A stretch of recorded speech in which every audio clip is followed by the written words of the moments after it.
दोस्तों इस साप्ताहिक वीडियो में हम लोग दिसंबर के दूसरे सप्ताह यानी कि 8 से लेकर 15 दिसंबर के बीच के जितने भी महत्वपूर्ण करंट अफेयर्स हैं उसमें से बेस्ट 45 को करेंगे डिस्कस।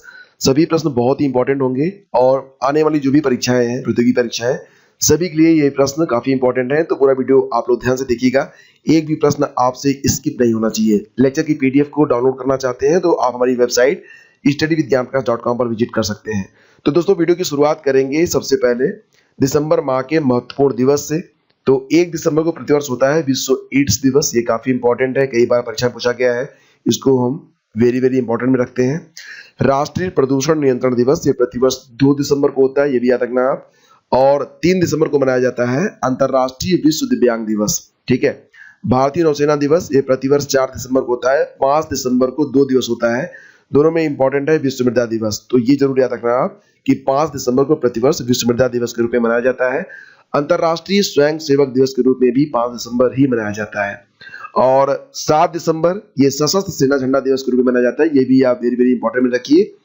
अंतरराष्ट्रीय नागरिक उड्डयन विमानन दिवस, ये प्रतिवर्ष 7 दिसंबर को होता है। 9 दिसंबर अंतरराष्ट्रीय भ्रष्टाचार निरोधक दिवस के रूप में मनाया जाता है, ये इंपॉर्टेंट है। लेकिन सबसे इंपॉर्टेंट है मानवाधिकार दिवस। तो मानवाधिकार दिवस ये होता है 10 दिसंबर को। 11 दिसंबर यूनिसेफ दिवस और 11 दिसंबर को ही होता है अंतरराष्ट्रीय पर्वत दिवस। ठीक है, इसकी थीम भी काफी इंपॉर्टेंट है, अंतरराष्ट्रीय पर्वत दिवस। जैसा कि आप लोग जानते हैं प्रतिवर्ष 5 जून को जो पर्यावरण दिवस मनाया जाता है उसकी थीम रखी गई थी इस वर्ष जैव विविधता। तो अंतरराष्ट्रीय पर्वत दिवस की जो थीम है वो है पर्वतीय जैव विविधता। तो ये याद रखना, इस पर आगे आपको प्रश्न मिलेगा। और 14 दिसंबर को होता है राष्ट्रीय ऊर्जा संरक्षण दिवस। 15 दिसंबर अंतरराष्ट्रीय चाय दिवस और 16 दिसंबर को होता है विक्ट्री डे ऑफ बांग्लादेश यानी कि विजय दिवस, ये भी काफी इंपॉर्टेंट है। अंतरराष्ट्रीय अल्पसंख्यक अधिकार दिवस और अंतरराष्ट्रीय प्रवासी दिवस, ये दोनों दिवस मनाए जाते हैं 18 दिसंबर को। 19 दिसंबर गोवा मुक्ति दिवस। अंतरराष्ट्रीय मानव एकता दिवस के रूप में मनाया जाता है 20 दिसंबर को। और राष्ट्रीय गणित दिवस ये होता है 22 दिसंबर को। सबसे इंपॉर्टेंट इसमें बन रहा है राष्ट्रीय किसान दिवस और सुशासन दिवस। सुशासन दिवस होता है 25 दिसंबर को। इसी दिन अटल बिहारी वाजपेयी पूर्व प्रधानमंत्री का जो जन्मदिन होता है जिसको सुशासन दिवस के रूप में मनाया जाता है। राष्ट्रीय उपभोक्ता दिवस भी काफी इंपॉर्टेंट होता है, इस पर भी क्वेश्चन बनते हैं। ये प्रतिवर्ष होता है दिसंबर 24 को। ठीक है, तो ये हो गए महत्वपूर्ण दिवस और जितने भी मनाए जाते हैं दिसंबर महीने में ये हो गए। तो चलिए अब प्रश्नों को शुरू करते हैं और पहला प्रश्न जो है उसको देखते हैं। हाल ही में उपराष्ट्रपति वेंकैया नायडू ने एक किताब लॉन्च की है 40 years with Abdul Kalam untold stories. 40 years with Abdul Kalam untold stories. दोस्तों ये किताब लिखी गई है डॉक्टर ए शिवधानु पिल्लई के द्वारा। तो ये बहुत इंपॉर्टेंट क्वेश्चन है। और एक बात और भी, ये जो किताब है इसलिए भी इंपॉर्टेंट हो गई है क्योंकि इसका जो प्रीफेस है यानी कि जो प्रस्तावना होती है फ्रेंड्स, तो प्रस्तावना जो है ये हमारे पूर्व राष्ट्रपति जिनका हाल ही में निधन हो गया प्रणब मुखर्जी जी के द्वारा लिखी गई है। तो ये भी आप याद रखना। ठीक है, तो ये किताब काफी इंपॉर्टेंट है। आईआईटी बॉम्बे द्वारा जारी किए गए urban quality of life index में कौन सा शहर महिलाओं के लिए सबसे अनुकूल है यानी कि वोमेन फ्रेंडली है? तो दोस्तों सबसे अनुकूल माना जा रहा है चेन्नई को। ऑप्शन बी यहाँ पर सही है, चेन्नई को सबसे अनुकूल माना जाता है। वहीं पर पटना को आप सबसे प्रतिकूल भी मान सकते हैं क्योंकि यहाँ पर यह देखा गया है कि सबसे अधिक जो लैंगिक आधार पर विभेद किया जाता है वो पटना में किया जाता है। हालांकि सबसे अधिक जो अपराध दर्ज किए गए हैं वो जयपुर में दर्ज किए गए। महिलाओं के प्रति सर्वाधिक अपराध जो हैं वो जयपुर में होता है। और ऑल ओवर अगर देखेंगे लाइफ इंडेक्स में तो पहला स्थान मिल रहा है मुंबई को। ये भी याद रखना कि ऑल ओवर मुंबई जो है वो टॉप पर है, शीर्ष पर है। तो याद रखना कि सबसे अनुकूल शहर फॉर फीमेल्स ये है चेन्नई। ऑप्शन बी इसका सही है। हाल ही में कृत्रिम सूरज परमाणु रिएक्टर निम्न में से किस देश से संबंधित है?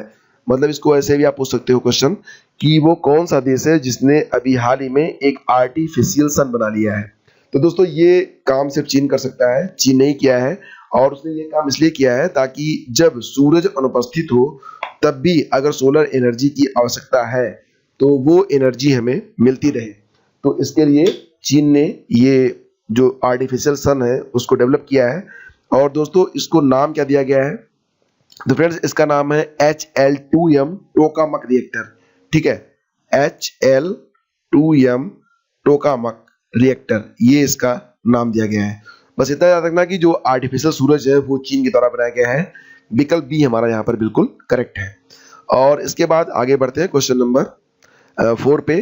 केरल के Rajiv Gandhi centre for biotechnology का नाम बदल दिया गया है। Rajiv Gandhi centre for biotechnology, इसका नाम बदल कर रख दिया गया है अब MS गोवलकर के नाम पर। तो राजीव गांधी को हटाकर वहां पर अब MS गोवलकर लिखा जाएगा, मतलब पूरा नाम होगा अब MS Golwalkar centre for biotechnology. और दोस्तों ये केरल में स्थित है। और MS गोवलकर जो थे ये RSS के पूर्व अध्यक्ष थे, RSS के पूर्व अध्यक्ष। भारत ने MS-60 रोमियो हेलीकॉप्टर किस देश से खरीदा है, प्रश्न होगा और उत्तर होगा इसका अमेरिका। तो ये याद रखना, कई बार ऐसे प्रश्न भी पूछे जाते हैं। तो MS-60 रोमियो हेलीकॉप्टर जो है ये अमेरिका से भारत ने डील की है, तो सही जवाब अमेरिका होगा। बिना किसी जानवर को मारे लैब में मीट तैयार कर बाजार में बेचने वाले दुनिया के पहले देश का नाम क्या है। यानी कि जो जानवर होंगे, जिस जानवर का मांस बनाना है उसके सेल्स लिए जाएंगे और आर्टिफिशियल कृत्रिम तरीके से वो मांस डेवलप कर लिया जाएगा। तो ये एक ऐसा मांस होगा जिसमें कोई भी जानवर मारा नहीं जाएगा और इसके लिए लाइसेंस मिल गया है सिंगापुर में। तो डी इसका विकल्प जो है वो बिल्कुल सही है। हालांकि ये जो मांस है इसको तैयार किया है जिसने, वो जो कंपनी है वो अमेरिका की है, ठीक है, और सबसे पहले सिंगापुर में ही इसे बेचा जाएगा। और इस कंपनी का नाम क्या है दोस्तों, इस कंपनी का नाम क्या है, ईट जस्ट। और इस मीट को क्लीन मीट के नाम से भी जाना जाएगा। तो ये प्रश्न हो गया और इसका उत्तर हो गया ऑप्शन डी सिंगापुर। अगला क्वेश्चन बन रहा है कि WHO फाउंडेशन के नए CEO के तौर पर किसे नियुक्त किया गया है। दोस्तों यहाँ पर एक बात से कंफ्यूज मत होना, WHO फाउंडेशन और WHO ये दोनों संस्थाएं अलग अलग हैं। WHO फाउंडेशन की स्थापना जो है ये मई 2020 में की गई है। ये भी आप याद रखना, इसकी जो स्थापना हुई है वो ये मई 2020 में की गई है। किसके द्वारा, WHO ने ही की है। और अनिल सोनी को इसका जो है CEO नियुक्त किया है। तो विकल्प ए इसका बिल्कुल सही है। एशिया कप क्रिकेट 2021 का मेजबान देश कौन सा होगा। तो देखिए दोस्तों 2021 में एशिया कप क्रिकेट की मेजबानी करेगा श्रीलंका, विकल्प सी सही है। और अगर यहीं पर बात करें 2022 में, तो 2022 में इसको होस्ट करेगा पाकिस्तान, ठीक है। तो दोनों याद रखना, हो सकता है कि इसमें से कोई भी एक क्वेश्चन, कोई एक पॉइंट आपका एग्जाम में पूछ लिया जाए। किस राज्य की कीवी फल को, कीवी एक फल होता है, आपने देखा होगा, फास्फोरस, मैग्नीशियम तमाम चीजें से मिलती हैं। जो हार्ट के पेशेंट होते हैं और वो इसको खाते हैं तो उनको काफी फायदा होता है। तो कीवी फल को ऑर्गेनिक सर्टिफिकेट प्राप्त हुआ है। एक्चुअली में ऑर्गेनिक सर्टिफिकेट प्राप्त करने वाला जो पहला राज्य बन गया है ये अरुणाचल प्रदेश बन गया है। तो विकल्प बी हमारा बिल्कुल करेक्ट है। अब जो ऑर्गेनिक का मतलब होता है फ्रेंड्स कि यहाँ पर जो भी प्रोडक्ट होंगे उसमें कोई भी आर्टिफिशियल जैसे कि रासायनिक जो खाद होती है उसका इस्तेमाल नहीं किया जाएगा, पूरी तरह से प्राकृतिक तरीके से इसका उत्पादन किया जाता है। तो ये अरुणाचल प्रदेश इसका बिल्कुल सही जवाब है। क्वेश्चन नंबर 10 पे आते हैं। और क्वेश्चन नंबर 10 क्या है कि तीसरा रविंद्रनाथ टैगोर पुरस्कार किसे प्रदान किया गया है। दोस्तों एक किताब आई है जिसका नाम है the city and the sea, the city and the sea. किताब लिखी है राजकमल झा ने। इसी किताब के लिए तीसरा रविंद्रनाथ टैगोर जो पुरस्कार है ये दिया जाएगा राजकमल झा को। तो ये याद रखना, काफी इंपॉर्टेंट क्वेश्चन यहाँ पर ये बन रहा है। और इसके बाद आ रहा है विश्व मानवाधिकार दिवस 2020 की थीम क्या है। तो दोस्तों विश्व मानवाधिकार दिवस ये प्रतिवर्ष जो है वो 10 दिसंबर को मनाया जाता है। और 2020 की जो थीम है काफी इंपॉर्टेंट है। थीम है recover better stand up for human right, ठीक है, recover better stand up for human rights, ये 2020 की थीम है। हालांकि 2019 की थीम भी मैं आपको बता देता हूं। 2019 की थीम यहाँ पर थी youth standing up for human rights. तो 2019 की थीम ऑप्शन सी वाला है, बी वाला जो थीम है ये 2020 के लिए है, ठीक है। तो दोनों थीम आप याद रखना, यूपीपीएससी, यूपी ट्रिपल एससी और एसएससी की परीक्षाओं में अक्सर जो पुरानी थीम होती है वो रिपीट होती है। हाल ही में नेपाल और चीन ने माउंट एवरेस्ट की ऊंचाई को कितने सेंटीमीटर ज्यादा होने की बात कही है। दोस्तों नियर अबाउट 1 मीटर आप याद रखना, लेकिन एग्जैक्ट जो डेटा है वो 0.86 मीटर का है। तो ये याद रखना आप, ऑप्शन डी, यानी कि माउंट एवरेस्ट की जो ऊंचाई है वो जो सर्वमान्य ऊंचाई है उससे 0.86 मीटर अधिक मान रहे हैं नेपाल और चीन। अगला क्वेश्चन बन रहा है हाल ही में जारी जलवायु परिवर्तन प्रदर्शन सूचकांक 2020 में भारत की रैंक क्या है। फ्रेंड्स ये क्वेश्चन बहुत ही इंपॉर्टेंट है, ध्यान से देखिए इसको। जलवायु परिवर्तन प्रदर्शन सूचकांक 2020 में भारत की रैंक क्या है। तो फ्रेंड 2020 में जो रैंक है वो 10वीं है और 2019 में भारत की रैंक क्या थी, ये 9वीं थी, यानी कि भारत जो है 2020 में एक अंक और नीचे गिर गया है। तो 2019 में थीम 9वां, 2020 में रैंक 10वां, तो दोनों आप याद रखना। और इसी के साथ फ्रेंड्स आपको ये भी बता दें कि जलवायु परिवर्तन प्रदर्शन सूचकांक में जो पहला, दूसरा और तीसरा स्थान है ये रिक्त रखा गया है, और चौथे स्थान पर यानी कि टॉप पर स्वीडन को आप मान सकते हैं, स्वीडन को आप टॉप पर मान सकते हैं, ठीक है। और 10वां स्थान भारत को मिला है 2020 में। हाल ही में यूनेस्को ने मध्य प्रदेश के किन 2 शहरों को अपनी विश्व विरासत सूची में शामिल किया है? तो दोस्तों यूनेस्को ने मध्य प्रदेश के ग्वालियर और ओरछा को विश्व विरासत सूची में शामिल किया है, यानी कि सी और डी दोनों विकल्प सही हैं। तो ऑप्शन ई कह रहा है कि सी और डी दोनों, तो ये आपका जवाब हो जाएगा करेक्ट। आईओसी ने पेरिस ओलंपिक 2024 में किस खेल को आधिकारिक तौर पर ओलंपिक खेल का दर्जा दे दिया है? दोस्तों ये प्रश्न काफी इंपॉर्टेंट है, ध्यान से देखिएगा इसको। पेरिस ओलंपिक 2024 में जो ब्रेक डांस होता है इसको ओलंपिक खेल के तौर पर जो मान्यता है वो प्रदान कर दी गई है आईओसी के द्वारा। तो ये काफी इंपॉर्टेंट क्वेश्चन बन रहा है आपका, ठीक है, तो इसको जरूर आप याद रखना। अब यहाँ पर बात करेंगे हम आईओसी के बारे में। तो फ्रेंड्स आईओसी का जो मुख्यालय है ये कहाँ पर है? तो दोस्तों इसका मुख्यालय लुसाने में है, स्विट्जरलैंड में। और थॉमस वाच इसके जो हेड है, थॉमस वाच इसके हेड है। और इसकी स्थापना हुई थी कहाँ पर? 1894 में इसकी स्थापना हुई थी, 23 जून 1894 को इसकी स्थापना हुई थी। अगला प्रश्न बन रहा है कि हाल ही में जारी फोर्ब्स की दुनिया की 100 सबसे ताकतवर महिलाओं में भारतीय वित्त मंत्री निर्मला सीतारमण का स्थान कौन सा है? दोस्तों ये जो रिपोर्ट जारी की गई है, ये जो इंडेक्स जारी किया गया है, इसमें पहले स्थान पर पिछले कई वर्षों से एंजेला मर्केल है, जो कि जर्मनी की चांसलर है। तो पहला स्थान जो है वो एंजेला मर्केल का है। और अगर बात करें हम निर्मला सीतारमण के बारे में, तो ये भारत की वित्त मंत्री हैं और इनका जो स्थान है वो 41 है। तो दोनों पॉइंट यहाँ पर काफी इंपॉर्टेंट है। क्वेश्चन में यही पूछा जाएगा कि पहले स्थान पर कौन है, या फिर भारत में जो हमारी वित्त मंत्री है निर्मला सीतारमण, उनकी रैंकिंग क्या है? तो निर्मला सीतारमण की जो रैंकिंग है वो 41 है, पहले स्थान पर है एंजेला मर्केल। अंतरराष्ट्रीय पर्वत दिवस 2020 की थीम क्या है? तो फ्रेंड्स जैसा कि हम लोग आपको बता चुके हैं कि 11 दिसंबर को यह मनाया जाता है, अभी मैंने शुरू में इसके बारे में आपको बताया था। और इस वर्ष इसकी थीम रखी गई है पर्वतीय जैव विविधता। तो ऑप्शन ए हमारा बिल्कुल सही है। विश्व आर्थिक मंच, इसको आप WEF के नाम से भी जानते हैं, वर्ल्ड इकोनॉमिक फोरम। दोस्तों इसकी स्थापना हुई थी 1971 में, और 1971 से लेकर अब तक केवल 2 बार WEF की जो बैठक है वो स्विट्जरलैंड के बाहर हो रही है। तो पहली बार तो 2001 में हुआ था जब हमला हुआ था वर्ल्ड ट्रेड सेंटर पर, इसलिए अमेरिका न्यूयॉर्क में इसका जो है आयोजन किया गया था लोगों के प्रति अपनी सिंपैथी और एकता दिखाने के लिए। अब कोविड-19 की वजह से इसे सिंगापुर में आयोजित किया जाएगा 2021 में, ठीक है। तो याद रखना कि विश्व आर्थिक मंच की जो आगामी बैठक होगी वो सिंगापुर में आयोजित की जाएगी। विकल्प सी हमारा बिल्कुल यहाँ पर सही है। Urban government index, urban governance index 2020 में कौन सा राज्य शीर्ष पर है? दोस्तों यहाँ पर जो प्रश्न है इसका उत्तर बन रहा है option B, Odisha. Urban UGI urban governance index 2020 में ओडिशा शीर्ष पर है, ये जरूर याद रखना, बहुत इंपॉर्टेंट क्वेश्चन है ये। और इसमें जो दूसरा स्थान है फ्रेंड्स, पहले स्थान पर ओडिशा हो गया, दूसरे स्थान पर आ रहा है कौन सा? तो महाराष्ट्र है, और तीसरा स्थान जो मिल रहा है वो छत्तीसगढ़ का मिल रहा है, OM36। ऐसे याद रखोगे तो आपको याद रहेगा। रिजर्व बैंक द्वारा हाल ही में किस बैंक का लाइसेंस रद्द कर दिया गया है? ये क्वेश्चन भी कभी कभी पूछा जाता है, ऐसे प्रश्न जो होते हैं वो एग्जाम में पूछ लिए जाते हैं। तो दोस्तों ये जो प्रश्न है इसका उत्तर है करार जनता सहकारी बैंक, महाराष्ट्र का है ये। तो ऑप्शन सी हमारा बिल्कुल सही है, ठीक है।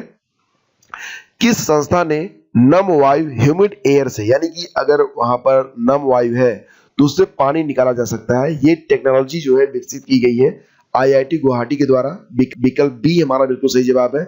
और ये जो तकनीक फ्रेंड्स, इसको भी एक नाम दिया गया है हाइड्रोफोबिसिटी। क्या नाम दिया गया है इसको? इसका नाम दिया गया है हाइड्रोफोबिसिटी, ठीक है। तो ये तकनीकी का नाम आप याद रखना, हाइड्रोफोबिसिटी मेथड से जो नम वायु है यानी कि ह्यूमिड एयर है उससे पानी बनाया जा सकता है। क्वेश्चन नंबर 22 पे आते हैं। हाल ही में कौन सा केंद्र शासित राज्य 100% जैविक राज्य घोषित किया गया है? तो दोस्तों जो पहला राज्य था वो सिक्किम था, आप जानते होंगे। अब सिक्किम के बाद लक्षद्वीप को, यानी कि विकल्प डी सही है, अब दूसरा जो राज्य है 100% जैविक राज्य, वो लक्षद्वीप को घोषित किया गया। तो दोनों राज्यों के बारे में आपको पता होना चाहिए, सिक्किम और लक्षद्वीप। लक्षद्वीप को हाल ही में किया गया, सिक्किम को काफी पहले जो है जैविक राज्य घोषित कर दिया गया था, 100% जैविक राज्य। सिब्री रिपोर्ट 2020 के अनुसार दुनिया का शीर्ष हथियार आयातक देश कौन सा है? दोस्तों यहाँ पर जो शीर्ष आयातक देश है वो सऊदी अरेबिया है और भारत का स्थान दूसरा है, यानी कि दुनिया में दूसरे स्थान पर शीर्ष हथियार आयातक देश कौन सा है? इंडिया है। तीसरे स्थान पर है इजिप्ट यानी कि मिस्र, चौथे स्थान पर ऑस्ट्रेलिया है, पांचवें स्थान पर चाइना है। तो ये टॉप 5 कंट्रीज हैं और पूरी दुनिया में जितना भी हथियार जो है आयात किया जाता है, ये 5 कंट्रीज उसका 36% अकेले ही आयात करते हैं। ठीक है, क्रम से याद रखिएगा, Saudi Arabia, India, Egypt, Australia और फिर चाइना। किस संगठन ने भारत में दुनिया के पहले सैटेलाइट आधारित नैरो बैंड, इसको नाम दिया गया है IoT नेटवर्क को लॉन्च करने के लिए BSNL के साथ साझेदारी की है? दोस्तों इस टेक्नोलॉजी में जो आपका मोबाइल फोन होगा वो सैटेलाइट से कनेक्ट हो जाएगा। आपको एक यूनिट खरीदना होगा जिसकी कीमत रखी गई है 10,000 रुपए। ठीक है, तो ये जो 10,000 रुपए का आप बॉक्स लेंगे, चौकोर बॉक्स होगा, इसको आप अपनी जेब में रख के घूम सकते हैं और इससे अगर अपने मोबाइल फोन को कनेक्ट कर लेते हैं तो फिर टावर हो या ना हो, आप कॉल भी कर सकते हैं और इंटरनेट का इस्तेमाल भी कर सकते हैं। तो BSNL के साथ साझेदारी की गई है स्काइलोटेक इंडिया के द्वारा। तो हालांकि ये जो स्काइलोटेक कंपनी है ये USA की कंपनी है फ्रेंड्स, तो ऑप्शन ए हमारा बिल्कुल करेक्ट है। आगे बढ़ते हैं, किस संस्था ने हाल ही में उत्सर्जन गैप रिपोर्ट 2020 जारी किया है? उत्सर्जन गैस रिपोर्ट, इसको इमिशन गैप रिपोर्ट भी कहेंगे, EGR 2020। तो दोस्तों ये जो रिपोर्ट है इसे जारी किया गया है UNEP के द्वारा, यूनाइटेड नेशन एनवायरमेंटल प्रोग्राम के द्वारा ये जो रिपोर्ट है इसे जारी किया गया है। तो ये जरूर याद रखना आप। किस बैंक ने आत्मनिर्भर महिला स्वर्ण योजना शुरू की है? दोस्तों महिलाओं को आत्मनिर्भर बनाने के लिए और उन्हें मात्र 0.5% ब्याज पर ऋण उपलब्ध कराने के लिए ये जो सेवा है ये उपलब्ध कराई गई है बैंक ऑफ बड़ौदा के द्वारा, जिसे आप BOB कहते हैं। बैंक ऑफ बड़ौदा का जो हेडक्वार्टर है वो वडोदरा में है, वडोदरा गुजरात में पड़ता है और इसके जो वर्तमान में चेयरमैन है उनका नाम है हसमुख अधिया। हसमुख अधिया इसके चेयरमैन है। फिक्की इंडिया स्पोर्ट्स अवार्ड्स के अंतर्गत sport person of the year 2020 का पुरस्कार किसे प्रदान किया गया है? फिक्की इंडिया स्पोर्ट्स अवार्ड के अंतर्गत sports person of the year का पुरस्कार प्रदान किया गया है एला वेनिल वलारिवन को और बजरंग पुनिया दोनों को, यानी कि विकल्प सी हमारा सही है, उपरोक्त दोनों को। एला वेनिल वलारिवन ये एक शूटर है, बजरंग पुनिया जो है ये एक एथलीट है। ठीक है, तो विकल्प ए और विकल्प दोनों सही है, तो दोनों के बारे में आपको पता होना चाहिए। ठीक है, चलिए आगे बढ़ते हैं फ्रेंड्स। अगला क्वेश्चन होगा कि हाल ही में ब्रिटेन की ईस्टर्न आई न्यूज़पेपर की रिपोर्ट के मुताबिक टॉप 50 एशियाई सेलिब्रिटीज में शीर्ष पर कौन है? तो फ्रेंड्स शीर्ष पर है सोनू सूद। और क्यों है ये आप जानते होंगे कि लॉकडाउन के दौरान सोनू सूद ने जितनी मदद की है, जितने भी पीड़ित थे और जो गरीब वर्ग थे, उतनी मदद तो शायद कुछ प्रदेशों की सरकारें भी नहीं कर पाई हैं। तो इनको जो है टॉप 50 एशियाई सेलिब्रिटीज में टॉप पर रखा गया है, ये आप याद रखना। ठीक है, अगला क्वेश्चन है कि Ramanujan prize for young mathematicians 2020 किसे प्रदान किया गया है? तो फ्रेंड्स ये जो पुरस्कार है ये प्रदान किया गया है किसको? तो ऑप्शन बी डॉक्टर कैरोलिना अर्जो को यह पुरस्कार प्रदान किया गया है। ये ब्राजील की मैथमेटिशियन है जिनको यह पुरस्कार प्रदान किया गया है। दोस्तों यहाँ पर एक बात और भी आपको याद रखना होगा कि Ramanujan prize for young mathematician 2020 नामक जो पुरस्कार है ये प्रदान किया जाता है किसके द्वारा? विज्ञान और प्रौद्योगिकी विभाग भारत के द्वारा यह पुरस्कार प्रदान किया जाता है। बिहार और यूपी के बीच परिवहन सुगम बनाने के लिए कोइलवर पुल का शुभारंभ किया गया है और इसका उद्घाटन किया है हमारे जो केंद्रीय मंत्री नितिन गडकरी जी, उनके द्वारा इसका उद्घाटन किया गया। इसकी कुल लंबाई 1.5 किलोमीटर 1.5 किलोमीटर है और ये जो सोन नदी पर बना हुआ है। तो विकल्प डी हमारा बिल्कुल सही है। और फ्रेंड्स इसी के साथ आगे बढ़ते हैं। एथनोलॉग की रिपोर्ट के अनुसार दुनिया की तीसरी सर्वाधिक कौन सी भाषा बोली जाती है? तो दोस्तों एथनोलॉग की जो रिपोर्ट है उसके मुताबिक सबसे अधिक दुनिया में पहले स्थान पर सबसे अधिक बोली जाने वाली जो भाषा है वो अंग्रेजी है। इसके बाद है मंदारिन, यानी कि चीनी, जो चीनी लैंग्वेज होती है उसके अंतर्गत होता है मंदारिन, ये दूसरी भाषा होगी। और हिंदी जो है ये तीसरे स्थान पर है। ठीक है, हालांकि अंग्रेजी और मंदारिन को बोलने वालों की जो संख्या है वो नियर अबाउट सेम है और हिंदी जो है वो उसकी जस्ट 50% है, लेकिन फिर भी दुनिया में तीसरे स्थान पर सबसे अधिक हिंदी को ही बोला जाता है, इसे पढ़ा जाता है और समझा जाता है। इंटरनेशनल डे ऑफ न्यूट्रलिटी, अंतरराष्ट्रीय तटस्थता दिवस, ये कब मनाया गया है? Question number 32। और दोस्तों इसका सही जवाब बनेगा 12 दिसंबर को, और इसे मनाता कौन है? United nation. तो ऑप्शन सी हमारा बिल्कुल सही है। हाल ही में सुरेश कुमार को किस देश में भारत का नया राजदूत नियुक्त किया गया है? तो दोस्तों सुरेश कुमार को पाकिस्तान में भारत का राजदूत नियुक्त करके भेजा गया है, और इन्होंने किसका स्थान लिया है? तो दोस्तों सुरेश कुमार जो है ये गौरव अहलुवालिया के स्थान पर नियुक्त हुए हैं, और गौरव अहलुवालिया को जो है अल्जीरिया में भारत का राजदूत नियुक्त किया गया है, अल्जीरिया में। ठीक है, तो ये याद रखना आप। क्वेश्चन नंबर 34 पे आते हैं। दिव्यांगों को सहायक उपकरण उपलब्ध कराने के लिए किस राज्य ने महाशरद योजना स्टार्ट की है? महाशरद योजना दोस्तों महाराष्ट्र ने स्टार्ट की है। तो महा से आप लोग बिल्कुल याद रखना कि महाशरद योजना महाराष्ट्र की योजना है। तो ऑप्शन बी हमारा बिल्कुल यहाँ पर करेक्ट है। कमला देवी चट्टोपाध्याय बुक प्राइज 2020, कमला देवी चट्टोपाध्याय बुक प्राइज 2020 से किसे सम्मानित किया गया है? तो दोस्तों ये जो पुरस्कार है ये जयराम रमेश और अमित आहूजा दोनों को दिया गया है, यानी कि विकल्प सी हमारा बिल्कुल यहाँ पर सही है। 9वां सतत पर्वत विकास सम्मेलन 2020 का आयोजन कहां पर हो रहा है? सतत पर्वत विकास सम्मेलन ये 9वां संस्करण होगा, जिसका आयोजन देहरादून में किया जा रहा है, यानी कि विकल्प बी हमारा बिल्कुल करेक्ट है। याद रखना ये काफी इंपॉर्टेंट क्वेश्चन है। हाल ही में फिक्की की कौन सी बैठक संपन्न हुई है? तो दोस्तों हाल ही में फिक्की की 93वीं बैठक संपन्न हुई है, विकल्प डी हमारा बिल्कुल सही है। इजराइल के साथ अपने संबंधों को सामान्य करने वाला चौथा अरब देश कौन सा है? तो दोस्तों ये देश है कतर, ऑप्शन डी। कतर की राजधानी कहां पर है दोस्तों? तो ये दोहा में है। पहला देश था यूएई, ठीक है, पहला देश यूएई था। इसके बाद दूसरे स्थान पर आता है बहरीन, बहरीन के बाद तीसरा स्थान मिलता है सूडान को, और सूडान के बाद अब कतर भी आ गया है, जिसके संबंध इजराइल के साथ काफी सामान्य हो गए हैं।